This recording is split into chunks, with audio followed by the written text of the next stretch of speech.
Is it possible to be just friends with someone that you potentially could be attracted to? I asked my email list this question, and I'm going to tell you what they answered back in this video.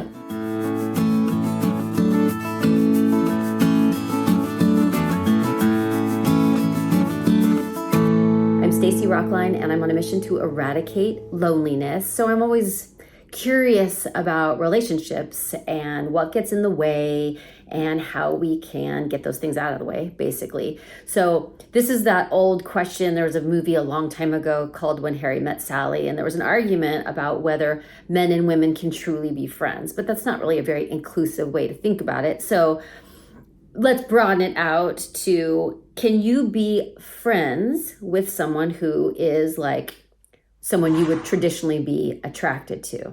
Is it truly possible? So I asked my list this question, and they overwhelmingly said, yes, it is possible, but there have to be certain conditions.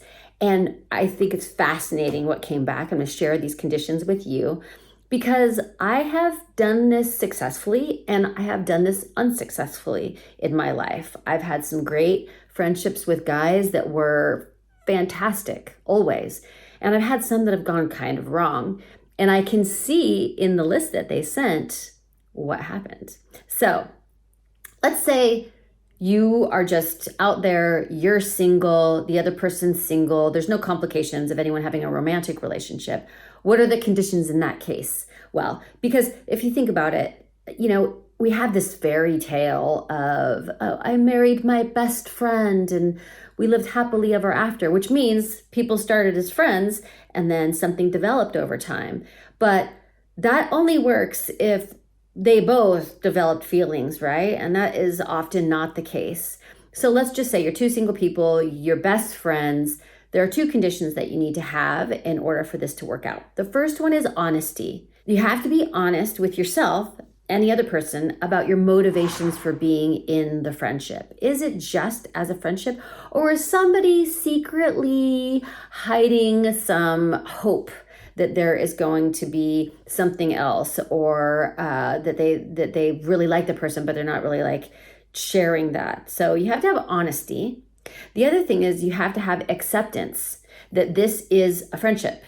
And you might even have feelings for the other person. That's normal. You can't really control that, but you can control two things.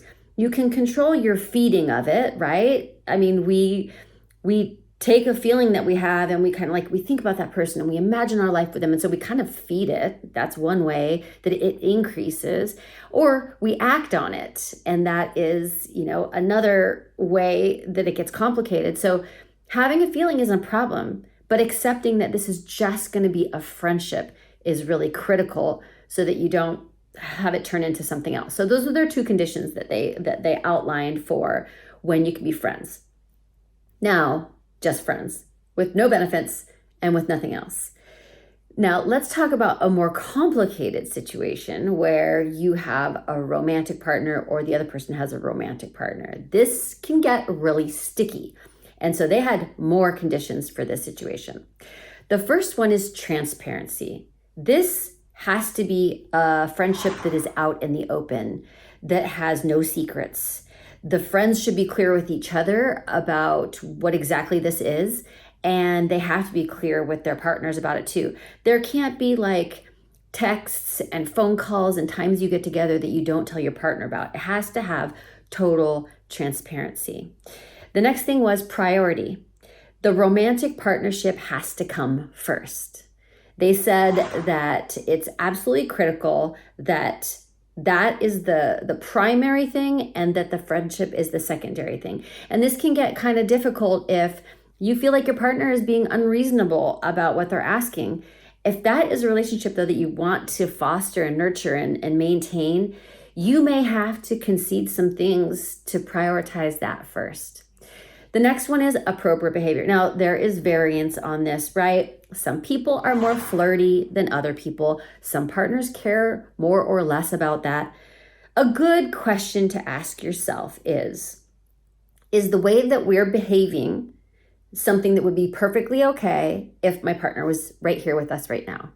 That's like a good filter for whether the behavior is appropriate or not. The next thing is boundaries. Boundaries we need for every single relationship. Every single relationship in our life has to have boundaries.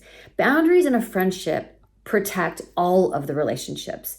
They protect the friendship because you feel safe with someone that you know isn't going to cross a line, right? And then you can be more vulnerable and be closer. You can build something greater.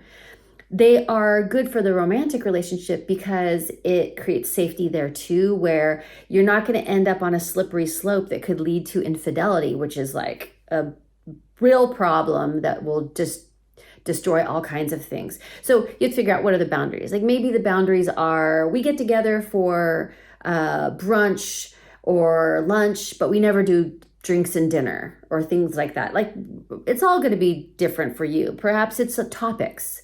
We can talk about absolutely everything, but we're not going to talk about our separate sex lives or whatever. You have to make up the boundaries that make it safe for the friendship and safe for the romantic partner. And the last thing that they talked about was respect. Everybody has to be, the two people who are the besties have to be willing to respect each other's boundaries, the boundaries of the romantic relationship, the fact that this is a platonic friendship. This has to be respected.